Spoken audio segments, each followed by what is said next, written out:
What you're about to see is pre-alpha footage of Owen to Destruction. This was recorded months in advance, so there's still some placeholders in game. We're really hard at work right now and can't wait for you to get your hands on it at release.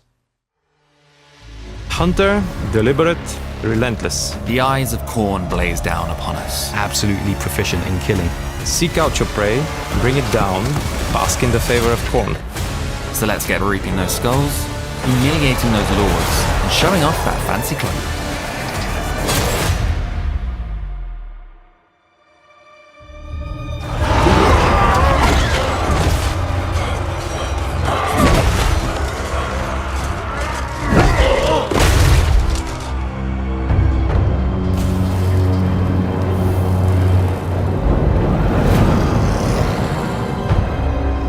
The Skulltaker. The Cranium Collector himself and champion of Khorne. His presence in the known world will chill the chainmail of any champion, as he seeks out worthy champions to display their skulls on his trophy case of a cloak. Those unlucky enough to start their journey in Lustria will come face to face with him. Before we begin, if you're seeking a full list of updates coming with Omens of Destruction, check out our blog through the links below. We began our campaign at Hualotl in the Guanji Valley, a beautiful sunny climate for slaughter. Skulltaker is first and foremost a fighter, with strong melee attack and the Blooded Wanderer trait, increasing his campaign movement range and line of sight, allowing him to focus his efforts on his target. Execution! Basically, don't get in his way. Surrounded by disciples of Tzeentch, we quickly moved over to Queertax for the first step of our skull harvest. It was a modest result, which we raised for an additional Bloodhost army, expending our skulls in return for more momentum on the map. Our second attack was on Chakwe, and by this point, the lands had begun to bleed through with our corruption. The distant roars of the lizardmen just north of us have quelled, the result of Bretonnian maniacs crusading through the jungles. But they've stepped too far into these lands, and they don't know what awaits them. And so, turn 8. We've made our first attack on Albrecht's faction, raising Zahatak and spawning yet another Bloodhost army. Skulltaker is a Khorne faction, so he abides by similar rules. You will be expanding towards your enemies, you will take over their settlements, you will sacrifice and raise them in the name of Khorne. However, we've introduced an interesting twist on this premise related to Skulltaker's Cloak of Skulls. More on that in just a moment. We're playing a bit of a balancing game with our resources. Skulls provide us with Bloodhost armies, but we've got other uses for skulls now. Let's send one of our followers up to the settlement of Bragon to recover our lost skulls. It'll also provide a nice blow to Albrecht, as raising a settlement now leaves it uninhabitable for other factions for a few turns. Be gone, Bragon. That was terrible, sorry.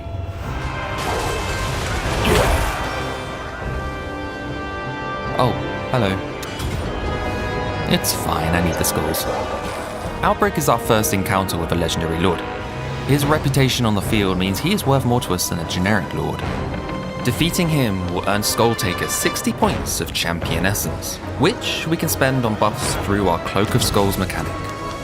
His army is big though, so for now we'll leave him to his ruins and target Laxlam. There is another tasty Bretonnian skull there I can harvest worth 16 champion essence. Bit of an easier target for us at this stage of our campaign.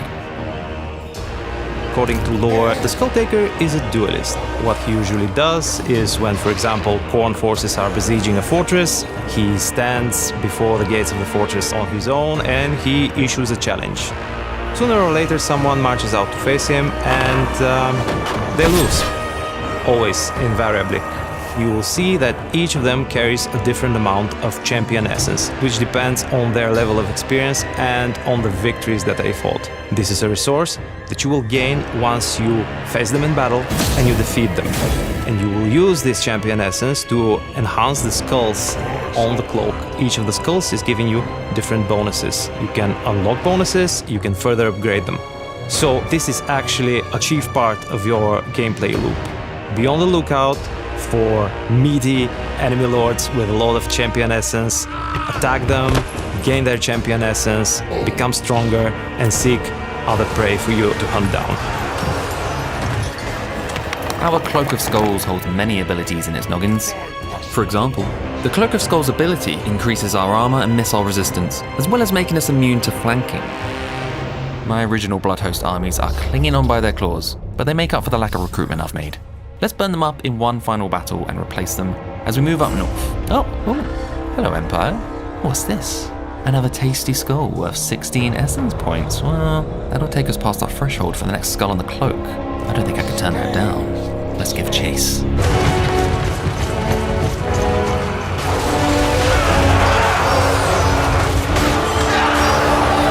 My favorite unit of the Skulltaker is the Blood Beasts of Khorne.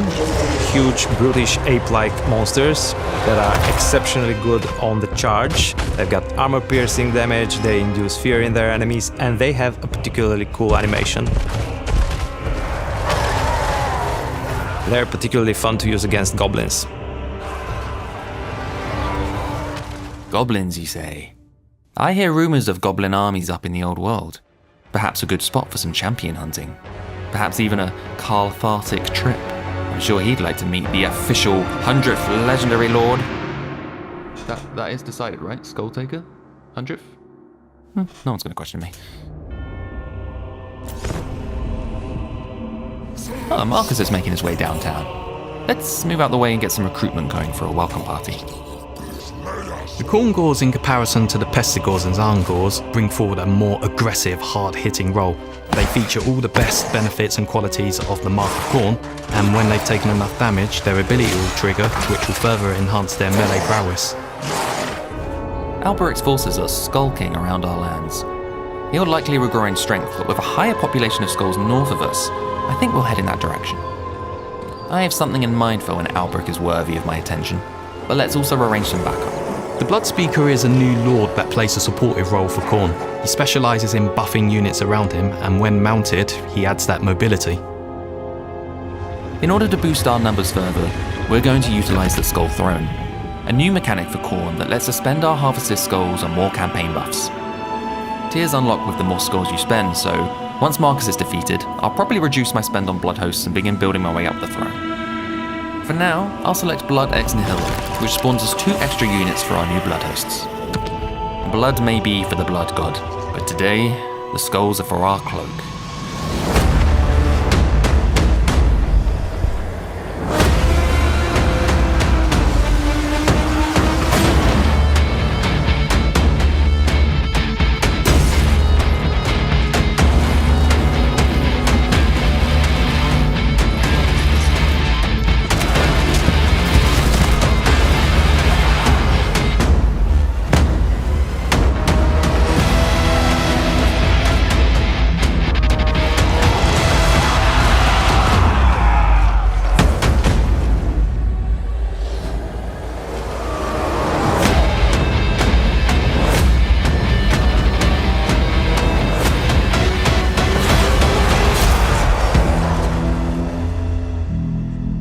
It's turn 57, and we're deep in the jungles of Powalaxa.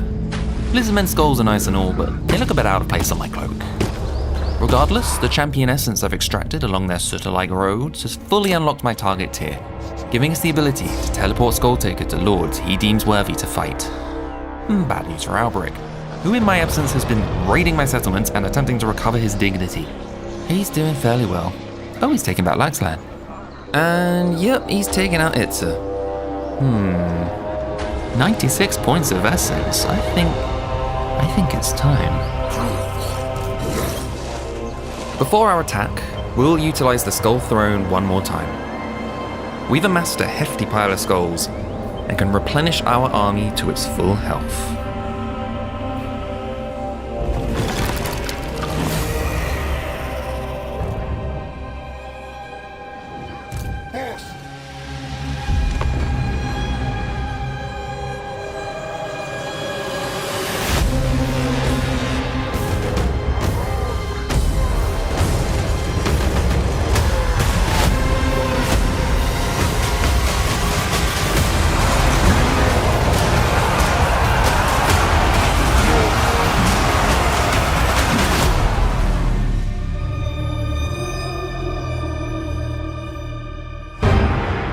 My favourite unit, it's definitely got to be the Slaughter Brute. It's this large, hulking creature that has very little that can stop it in combat. Very proficient in taking down its enemies.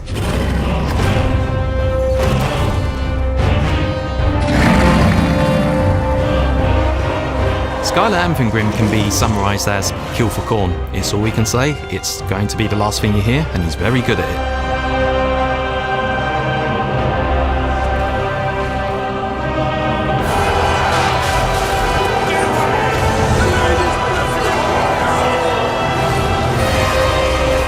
Scar Bloodwrath is our frontline hero who's themed around both self-revival and healing. He's going to be very difficult to take down.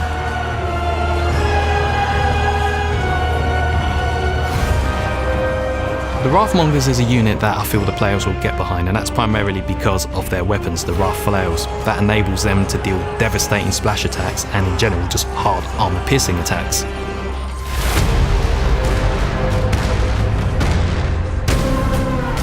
The Skull Reapers are similar to the Chaos Warriors of Khorne. While they have less armor, they are in no way less effective in combat. They are absolutely devastating against infantry whilst being cost effective.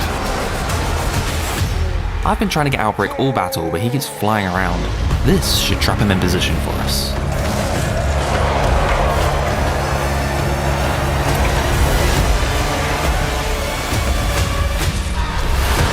Alberic may have recovered from our initial meeting, but upon his triumphant return, he has only proved himself a more worthy opponent to the Skulltaker. With his glory finally in view, the Cloak of Skulls, will Skulltaker live up to his name? Loud, boastful, and in charge. Golgfag Maneater's hungry, and he's on a mission.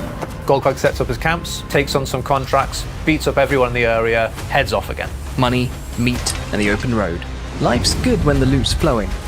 What more could an ogre possibly need? Golgfag Maneater. Are you his friend? Or his food? If you've coin, you can placate him. At least for a time. Yes, if the price is right, Golgfag will fight for any cause. But there's one closest to his heart. His stomach. Forget fame, forget sprawling hosts and great nations. Golgfag hungers for bounties and meals of mammoth proportions. And lucky for us, we've stumbled upon a buffet. I don't know why Ostland and Nordland are fighting, but they've money and hate enough between them to keep us interested for a picnic or two. We'll bleed both sides dry and move on. An easy feat with the Maneater trait. Increased income from post-battle loot and decreased upkeep for Maneater units makes Golgfag a ravenous plague of an ogre. No surprise that he's the most successful and well-travelled of his kind. I'd expect no less from the official 100th legendary lord, despite what Andrew may have claimed in his showcase. But even living legends fall on hard times. We've a crummy camp, forlorn funds, and a lamentable larder. Our lads are eager to build up their loot piles, and a rumbling belly is to an ogre what peace is to a greenskin. Just unacceptable. Best get raiding. Raiding's a bit like reading if you're an illiterate ogre, so do browse our blog for a deeper dive into any of the mechanics, characters, and units introduced in this showcase. Now then, I'm Peckish. Roast bull, anyone? Golgfag brings his loud, boastful personality into combat, and you'll quickly see this as he's tearing through enemy infantry, or just bogging down larger infantry such as cavalry or monsters. But one unique aspect he brings in for the ogres is the ability to take range shots or pop shots at enemy infantry. Golgfag, he can go anywhere, work for anyone, and get involved in anything he wants to. The downside of that, though, is that the more time he helps out other factions, the less time he is building up his own economy. Golgfag sets up his camp, sacks and raises to get all the meat and loot he can from the surrounding area, and maybe he finds a contract to work for someone. He'll go and take on their enemies, beat up them, and then he finds the next contract somewhere else. We've eaten, raised, and sacked our way through bickering menfolk and exotically seasoned green things to find ourselves in Ostermark, a land ripe with war, which can only mean fresh contracts. Golgfag's contracts are a unique way to meet new people, see the world, and make a little bit of pocket money, but they shouldn't be confused with Ogre Kingdom's contracts, which have been renamed to bounties and have had their own tweaks. Golgfag's contracts are entirely different, giving Total War Warhammer its first proper mercenary faction. Essentially, when we set up camp in a new region, the warring factions of that region are eager for us to turn the tide of their silly little squabbles.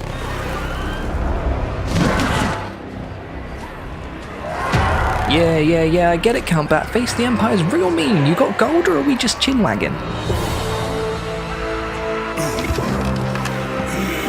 Oh, now we're cooking. Alright, yeah, we're in.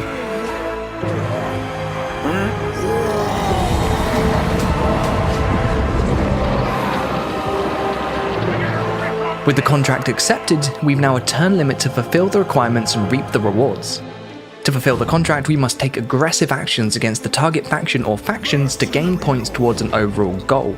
Once that goal is met, the contract's fulfilled, and we can either stay employed to the client or take our loot and find new business elsewhere. Of course, once that contract's fulfilled, there's nothing preventing us from turning around and accepting a new one from the faction we previously terrorized. Yeah, I get it, Mutton Chop. Vampires are real mean, but they're also quite lean from a meat perspective, so you're on your own, mate. Set up shop, fight for the locals, eat the locals, take their gold, and move on. That's the life for Golgfag. Each contract takes us further and further afield, our camp forever trailing behind us. Wherever there is war, there are contracts. Some are tempting, but not always in the direction of our heart's desire. In this way, Golgfag edges ever closer to his mammoth meal. Northward then, into Kislev, or, as we like to call it, the Frozen Isle.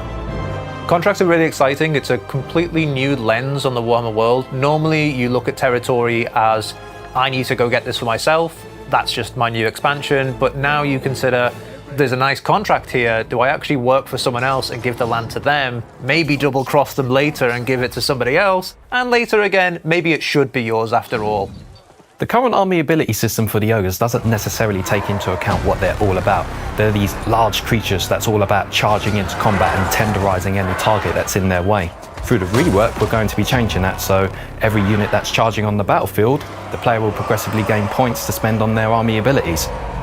Ogres in Warhammer 3 are already a great race, but we felt that it was missing a little bit of the nomad fantasy that comes from the tabletop. So now we've made camps more important, allowing them to move, changing how they build. We've also made meat more important to emphasize sacking and raiding. So when ogres turn up to your territory, it's trouble and you need to get rid of them as soon as possible. Great Orthodoxy, Ice Court, they taste the same, so what are they fighting about? Don't know, don't care. We're happy to brawl for all sides, so long as the gold and the meat keep flowing. And both are. The camp's growing thanks to our excess of meat, the lads' bellies are full, making them better fighters, and Golgfag's gained a bit of notoriety, earning himself a big name. Big names have altered requirements to gain, and are now more powerful than they used to be. You could say they're bigger than before. But big ogres means big hunger, and meat will now play a more vital role in the ogre playstyle. We'll need meat to grow our camps, manage the effectiveness of our units in battle via the hunger gauge, and use it to decide how to interact more tactically with the Great Maw. Speaking of meat, Kislev's offering a decent buffet, but it's not quite the feast we were hoping for. Norska then. Let them tremble before our big names. Currently, you can only have a single big name, which isn't really true to how the ogres are. Greasus has many. So now you can have all of the big names, but to make it a bit more balanced, we've made the conditions to get the big names a bit harder and made the effects a bit more exciting to match. Big names will have a more grander impact in battle through various buffs to statistics or just additional abilities that will help give you that edge in combat. The offerings to the Maw right now are one-use abilities that happen every 10 turns, which we didn't think was very engaging. So now you can have multiple offerings to the Maw active at a time, but it just comes with a meat upkeep. So if you've got lots of meat on your armies, you can have all of them going at a single time, but it's going to cost you. Could it be? Doth my rumbling belly betray me? Nay, 'tis it, the promised meal. One last battle to fulfill Marienberg's contract, and a mammoth meal to sink our teeth into. First though, let's change up our offerings to the Great Maw, making them battle-focused for the feast to come. This is it, boys. Ready your bellies, file your teeth, open your gobs, and let's get some meat. Right, here's the plan. Kill the menfolk till they die dead, then eat them afterwards. Great plan, best plan.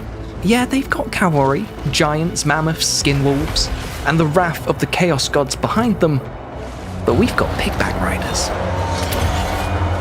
The Pigback Riders are a very unusual unit, but it's through that unusualness you'll find a bit of a surprise. They're very well equipped against cavalry units and just large units in general. Oh, no, Wolfric, no. You're not getting away from us that easily. Meet my good friends, the Yetis. Yetis are these mountainous, aggressive creatures that have an unusual ability to create ice weapons out of crude objects, such as clubs. They're also able to debuff units around them. Debuffs are great, but this is just all a bit chaotic. Thank the Great Maw, we've got a Bruiser keeping everyone in line. Bruiser both acts as an aggressive and supportive role for the Ogre Kingdoms. Where the Tyrant's attention lays elsewhere, it's down to the Bruiser to make sure that everyone is fighting to the best of their capabilities. Sometimes the Bruiser's not enough. Sometimes you need Bragg the Gutsman.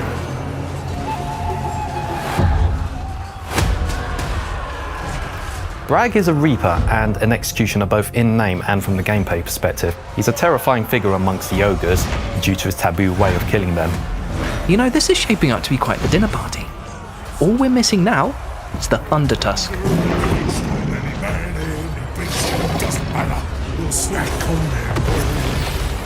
The Thunder Tusk is this large, hulking creature that's able to manipulate the elements around it to create ice projectiles. They scream and they run, but there's